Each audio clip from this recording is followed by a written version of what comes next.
राष्ट्रीय जनता दल के राष्ट्रीय प्रवक्ता डॉक्टर करुणा सागर जहानाबाद पहुंचे एवं प्रेस वार्ता की। प्रेस वार्ता के माध्यम से डॉक्टर करुणा सागर ने कहा कि जदयू और भाजपा का मिलन वैसा ही मिलन है जैसा तेल और पानी का मिलन होता है। भाजपा और जदयू पार्टी में विभाग को लेकर हड़कंप मचा हुआ है, जिसकी वजह से मंत्रिमंडल का विस्तार नहीं हो पा रहा है। डॉक्टर सागर ने कहा कि महागठबंधन की सरकार बनी थी तो कई इतिहास रचा गया। किसी भी सरकार में जातीय जनगणना कराने की हिम्मत नहीं थी, लेकिन हमारी सरकार ने जातीय जनगणना कराकर इतिहास रचा।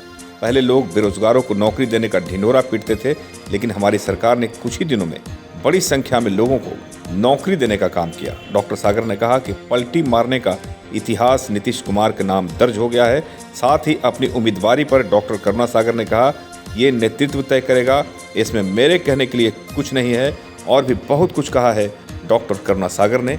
आइए सुनते हैं। एसके मिर्जा, ईशा न्यूज़ के लिए। बने हुए हैं। क्या आप भी जहानाबाद लोकसभा के लिए उम्मीदवार माने जा रहे हैं? आपको भी उम्मीद है, आश्वासन मिला है कहीं? देखिए, जहानाबाद में मेरा आना कोई खबर तो है नहीं, और बहुत लंबे समय से, लगभग 20 सालों से मैं जहानाबाद में आता रहा हूँ।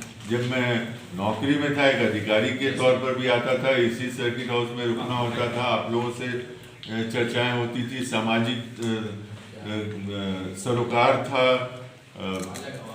विभिन्न तरह से लोगों को एक सोशल वर्क के जरिए लोगों से जुड़ने की कोशिश की।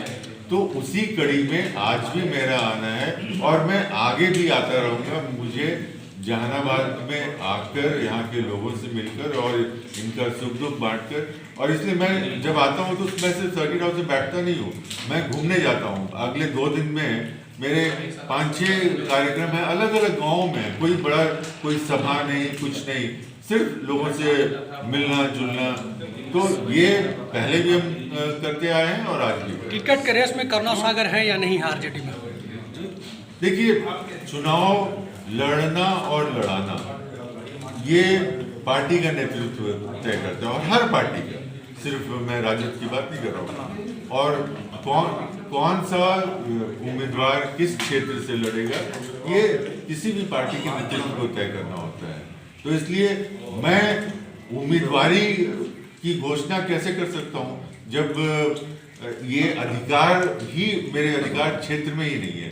तो मैं तो वही बात मैंने पहले क्या कहा, मैं तथ्यों पर आधारित बात करने में विश्वास करता हूँ, और जो भी तथ्य पर आधारित सवाल आप करेंगे उसका मैं जवाब दूंगा। अभी तो सरकार बनी है, और अभी पलटी मारना और इसकी बात करना तो बेमानी है।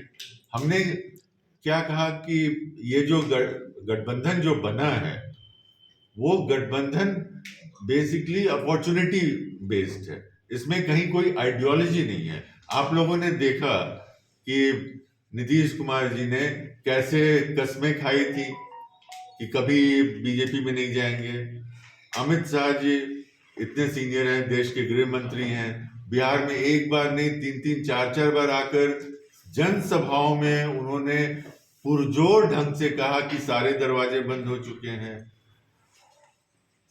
शपथ ग्रहण के एक दिन पहले तक बीजेपी के प्रदेश अध्यक्ष बोल रहे थे कि दरवाजे बंद हैं। गिरिराज सिंह जी तो गाना सुना के बोल रहे थे कि दरवाजे बंद हैं। इसके बावजूद सरकार बनी। तो इसके बावजूद सरकार अगर बनी तो क्या मजबूरियां हैं, ये तो बीजेपी और जेडीयू को बताना है कि सरकार बनाने की मजबूरी क्या है। जेडीयू का कहना है कि आरजेडी के साथ काम करने में असहायता थी, लेते थे। राजद क्या देखिए, जेडीयू के किसी भी जिम्मेवार नेता ने इस तरह की बात नहीं की है। मुख्यमंत्री जी ने भी इस तरह की बात नहीं की है।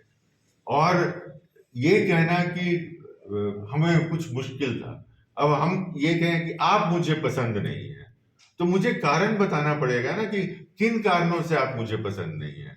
तो क्या दिक्कतें थी, क्या कमियां थी हमारे गठबंधन में, हमारी तरह से क्या त्रुटियां थी, क्या जातियां थी, ये तो बताना पड़ेगा ना।